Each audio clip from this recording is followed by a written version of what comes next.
Kemunculan pagar beton di Laut Cilincing, Jakarta Utara membuat nasib nelayan terancam.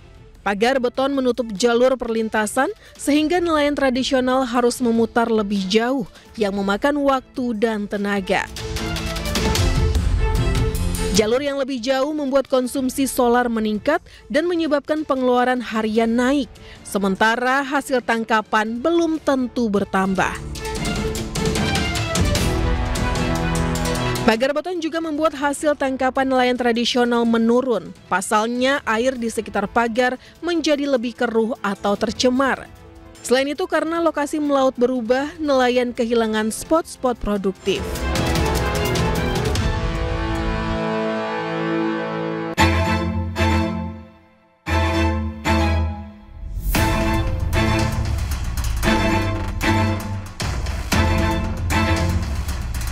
Pemirsa News Files, pembangunan dari tembok beton yang ada di pesisir pantai Cilincing, Marunda, Jakarta Utara tentunya memiliki dampak yang cukup luas. Tidak hanya terdampak dari para nelayan, tetapi juga pulau-pulau yang ada di sekitarnya. Sudah bersama saya Pak Mukrif Priyatna dari Walhi. Selamat sore Pak Mukrif. Ini sebenarnya tembok beton ini untuk apa, Pak? Ya, kami membaca atau basisnya itu kan dokumen ya, lagi-lagi satu dalam RPJMN gitu ya, dalam Renstranas itu juga disebutkan memang pemerintah sebelum terjadi rencana pembangunan 1000 km, mula-mula memang di Jakarta. Yang saya sebutkan tadi awalnya 32, tapi proses pelaksananya 30 km bangun tanggul lautnya ini gitu ya. Dan dari mana uangnya itu? Direncanakan itu untuk investasi pembangunan ini dibutuhkan 40 miliar US dollar. Dan salah satu sumbernya adalah dari dana pinjaman atau kata lainnya adalah hutang. Sempat berbincang gitu Pak, mereka mengklaim bahwa tembok beton ini nantinya akan dibangun sebagai pelabuhan, sebagai dermaga. Nah ini kalau memang untuk proses pembuatan dermaga, apakah diperlukan pagar beton Pak? Itu yang saya bilang, berarti pemerintah ini nggak jujur terkait dengan rencana akan dibangunnya dermaga untuk stockpile. Maka motif utamanya adalah bisnis. Bukan lagi bicara tentang bagaimana menyelamatkan warga dari ancaman bencana ekologis.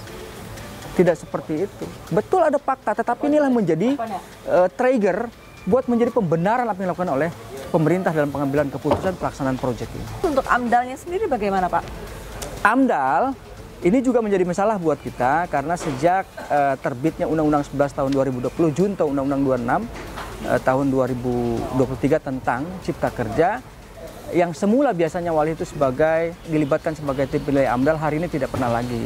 Nah taruhlah kami nggak dilibatkan dalam hal itu, tetapi kami pengen berharap sebetulnya warga itu didengar langsung, tidak hanya diwakili oleh siapa orang-orang dianggap berkepentingan atau paling pandai bicara gitu.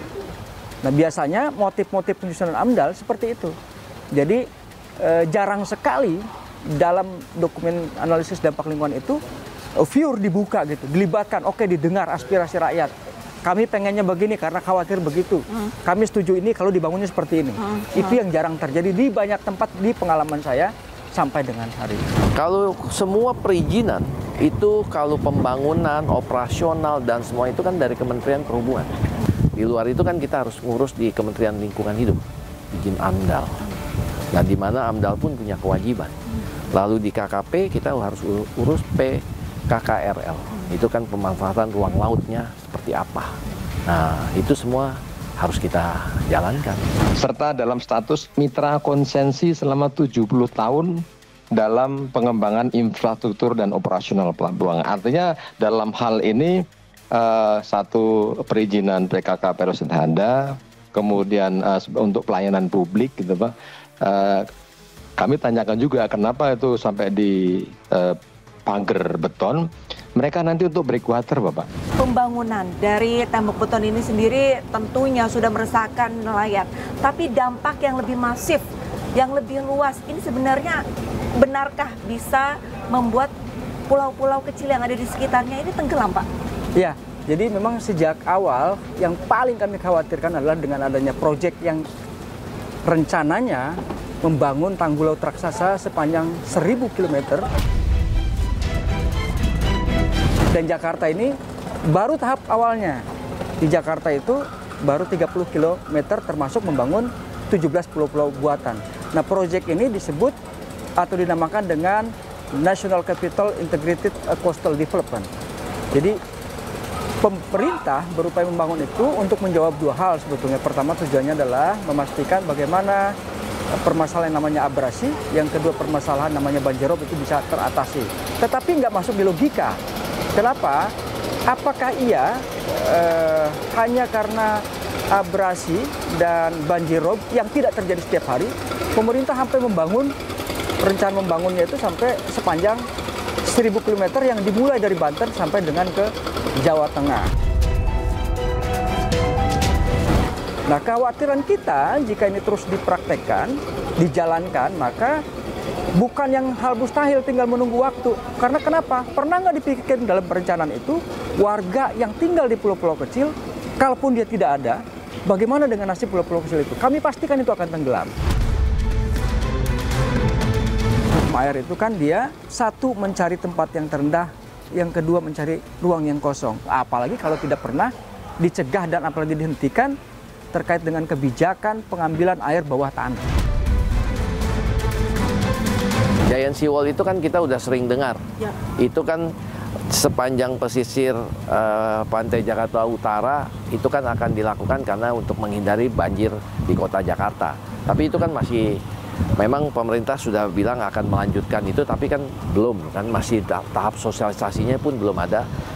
Kalau yang ini sebetulnya kalau yang kami bangun ini kan pelabuhan, ya tidak terkait dengan Giant Sea Wall. Efek ataupun pengaruh laut dengan adanya tembok beton ini apa, Pak? Alur air, jangankan di beton begini. Ya. Dulu kita pernah sengketakan atau persoalkan, kenapa reklamasi ditolak? Karena dia akan menghambat alur air yang dihasilkan dari Muara Ciliwung, itu akan menjadi pelambatan. Oke. Gitu. Jadi jangan heran kalau kemudian kok air banjir itu susah sekali dia terserap ke tanah selain dia memang sudah padat gitu ya. Terhambat karena ini salah satu faktor. Tapi untuk material beton itu sendiri berbahaya tidak, Pak, bagi laut? Beton itu kan salah satu materialnya adalah semen. Iya. Semen itu salah satu adukan atau campurannya adalah batu bara.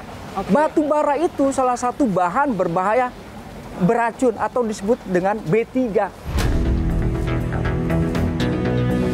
Jadi karena dia B3 tentu sangat berbahaya. Mungkin yang paling pertama bisa jadi adalah ekosistem bawah lautnya atau ekosistem perairan laut yang akan lebih awal kena dampak. Karena dia sifatnya padat buatan, maka lambat laun dia akan menjadi korosi.